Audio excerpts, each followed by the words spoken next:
যে আপনার বিরোধী প্রতিপক্ষ তার সিএ নিয়ে ভুল প্রচার করছে, তার শিক্ষার কিছুটা ঘাটতি আছে, কি বলবেন? আমি এটা বলিনি।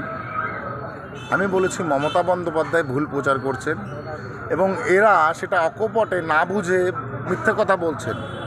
টিএমসির শিক্ষার অভাব আছে, শিক্ষার অভাব বলতে এটা বলিনি, এই সম্পর্কে পড়াশুনোর অভাব আছে, এই অর্থে বলতে চেয়েছি।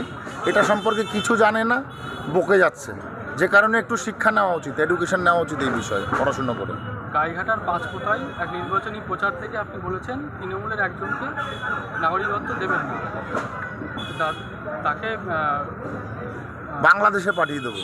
হ্যাঁ, মানে মুখ্যমন্ত্রী কী করে সেটা দেখবেন, কি বলবেন? তৃণমূলের মা যিনি, তিনি যদি বলেন ভোটার কার্ড আর রেশন কার্ড থাকলে নাগরিকত্ব, তাহলে তাই সই রে বাবা। এনআরসির সময় ঘাড় ধাক্কা দিয়ে বের করে দেওয়া হবে আর কি। ওর মার কাছ থেকে তখন ভোটার এই ভারতবর্ষের নাগরিক